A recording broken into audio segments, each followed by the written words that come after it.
What do roundabouts and traffic lights have to do with teams and employees? Well, I didn't know until I heard Aaron Dignan's brilliant analogy in a book called The Brave New Work. Highly recommend the book. If you haven't read it, please do. But let me give you a little bit of insight into what he says. So let's think about it. As you go and approach a traffic light, what happens? You get a green light and you go, you get a red light, you stop. You're waiting, you're following instructions. You might even check your phone illegally while you're stopped at traffic lights. You've got lots of opportunity to just switch off your brain because you're just waiting for instruction. At a roundabout, you feel totally different. There's no way you'd be checking your phone around about. You should never be checking your phone anyway when you're driving, just a side note. But you are watching to see what everybody around you is doing. You're making lots and lots of little micro decisions as you go around the roundabout to get to your destination and to get there safely. So what do you think the outcome is? Do you think that traffic lights or roundabouts have more traffic delays, less traffic delays? What about the cost? So according to Aaron Dignan, there are 89% less traffic delays on roundabouts than there are on traffic lights.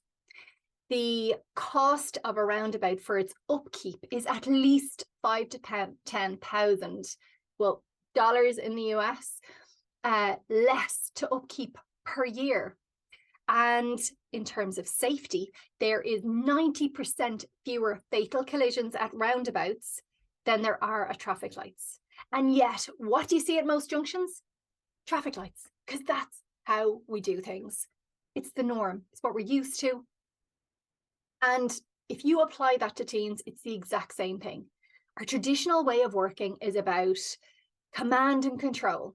As a manager, it's my job to tell you what to do, tell you what we expect from you, and for you to go and follow instruction and go and do it.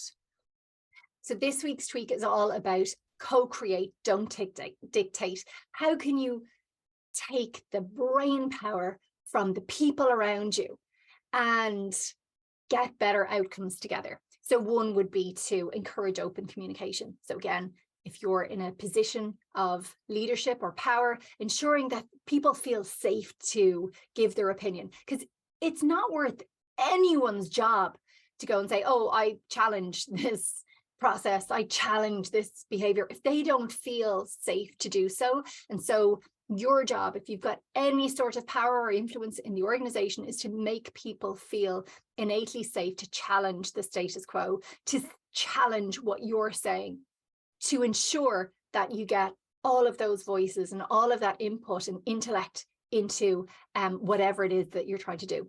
The second thing would be to involve the team in decision making. So building on that point, ensuring that this is not about consensus. This is about how do you get the input from the team to get the very best outcome. So showing people that their opinions are valued and that they will impact into the decision making when the time is right.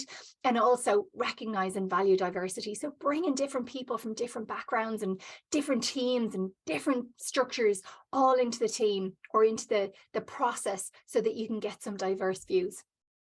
The other thing as well, no matter where you are in the organization, but particularly if you've got influence, and actually people at entry level in an organization can have huge amount of influence, but understanding the power of your voice and influence. So if you're very high up the organization, if you've got the power to hire and fire, you've got to consider the people around you, how they would view that. They're going to be so reluctant in many cases to come and be really open and honest, no matter how much of an open door policy. So it's your job as a leader or a manager to create that sense of psychological safety, that they're able to bring their opinions, their values, their authentic selves, their new ideas to you, and for those to be welcomed and opened.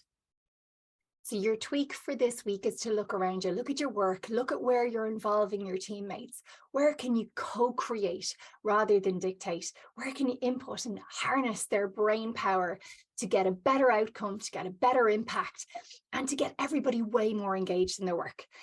Together, we can make work better. sign up for a weekly tweak, get it to your inbox every week so that you don't miss them. You can decide which ones that you want to experiment with, take on board and try for the week, and then you can decide whether to keep it on or not for the following week.